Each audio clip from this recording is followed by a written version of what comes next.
৬৬তম বৰ্ষ কেন্দ্ৰীয় আঞ্চলিক দ্বিবাৰ্ষিক বহাগী বিদ্যা উৎসৱ উদযাপন সমিতি আৰু ৰমণী গাভৰু ন্যাস সমিতিৰ উদ্যোগত ৰমণী গাভৰু বঁটা 2026 প্ৰশস্তি পত্ৰ প্ৰতি মাননীয় শ্ৰীযুত অৰুণ হাজৰিকা, জনপ্ৰিয় অভিনেতা পৰিচালক, বোকাখাট, অসম। সেই মান্যবৰ ৬৬তম বৰ্ষৰ কেন্দ্ৰীয় আঞ্চলিক দ্বিবাৰ্ষিক বহাগী বিদ্যা উৎসৱ উদযাপন সমিতি আৰু ৰমণী গাভৰু ন্যাস সমিতিৰ তৰফৰ পৰা আপোনালোকৰ আন্তৰিক ওলগ আৰু সশ্ৰদ্ধ প্ৰণাম জনালোঁ।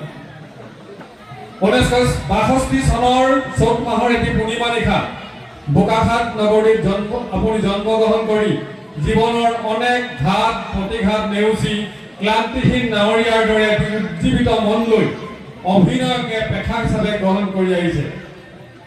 আজিৰ তাৰিখত আপুনি অসমৰ অভিনয় জগতখনৰ এক উজ্জ্বল নক্ষত্ৰ। আপুনি একেধাৰে মঞ্চ, ৰেডিঅ', দূৰদৰ্শন, ভ্ৰাম্যমাণ আৰু অসমীয়া চলচ্চিত্ৰ জগতত অভিনয় কৰাৰ উপৰিও কেইবাখনো বোলছবিৰ সহকাৰী পৰিচালক তথা অসমৰ প্ৰথমখন অভিনয় প্ৰশিক্ষণ কেন্দ্ৰ অসম অভিনয় প্ৰতিষ্ঠানৰ প্ৰশিক্ষক হিচাপেও জড়িত আছিল। আপুনি অসমৰ চলচ্চিত্ৰ আৰু নাট্য জগতৰ এজন জনপ্ৰিয় আৰু প্ৰভাৱশালী অভিনেতা। আপোনাৰ অভিনয় দক্ষতা, স্বাভাৱিক অভিব্যক্তি আৰু শিল্পৰ প্ৰতি আন্তৰিকতা সকলোৰে হৃদয় জয় কৰিবলৈ সক্ষম হৈছে।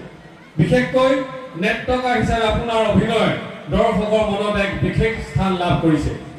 সেই শিল্পী আপুনি অসমীয়া চলচ্চিত্ৰ সূৰ্য তেজৰ অন্য নাম, কাদম্বৰী, দেউতা দিয়া বিদায়, ৰঘুপতি, গ্ৰহণ, নায়ক, কুশল কোঁৱৰ, জানমণি, তৰা, বিড়ম্বনা, সতী সাধিনিকা আদি কৰি বহুকেইখন ছবিত ভিন্ন চৰিত্ৰত অভিনয় কৰি দৰ্শকক মোহিত কৰি আহিছে।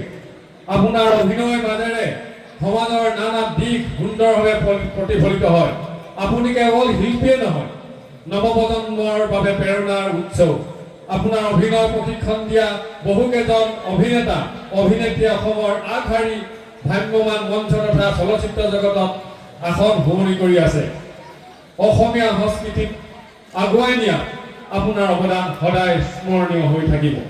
সেই শিল্পী দেশ মাতৃৰ প্ৰতি নিজৰ দায়িত্ব আৰু কৰ্তব্য সম্পাদন কৰাৰ বাবে অসম বুৰঞ্জী পাতত আজিও জিলিকি আছে ৰাজকুমাৰী নাং চেং ওৰফে ৰমণী গাভৰু। ঘিলাধাৰী চুক্তিৰ চৰ্ত সাপেক্ষে নিজৰ 6 বছৰীয়া কন্যা ৰমণী গাভৰুক মোগল সম্ৰাটৰ হাতত এৰি দিছিল স্বৰ্গদেউ জয়ধ্বজ সিংহই। কালক্ৰমত মোগল সম্ৰাট ঔৰংজেবৰ পুত্ৰ তথা বংগৰ নৱাব আজমতৰাই ৰমণী গাভৰুক বিবাহ কৰাইছিল। বিবাহৰ পিছতেই ৰমণী গাভৰুৱে নতুন নাম লৈছিল ৰহমত বানু। আহোম সাম্ৰাজ্যৰ বিৰুদ্ধে হোৱা ষড়যন্ত্ৰৰ তথ্য গোপনে গুপ্তচৰৰ জৰিয়তে ৰজা ঘৰিয়ালৈ প্ৰেৰণ কৰি নিজ মাতৃভূমিৰ প্ৰতি থকা হৃদয়ৰ এক অপাৰ প্ৰেমৰ নিদৰ্শন দেখুৱাই গৈছে। এইগৰাকী ৰমণী গাভৰুৰ নাম চিৰযুগমীয়া কৰি ৰখাৰ স্বাৰ্থত 2010 চনৰ পৰা আমি আগবঢ়াই আহিছোঁ এই সন্মানীয় বঁটাটো। আশা কৰোঁ দেশ আৰু সমাজৰ স্বাৰ্থত আপোনাৰ বহুমুখী শিল্প প্ৰতিভা অটুট থাকক। অনাগত দিনত আপুনি আৰু অধিক অসমীয়া শিল্পী জগতখনক সমৃদ্ধ কৰি যাওক। আপোনাৰ সুস্বাস্থ্য আৰু মনৰ জোখাৰে সুখ তথা দীৰ্ঘায়ু জীৱন কামনা কৰিলোঁ।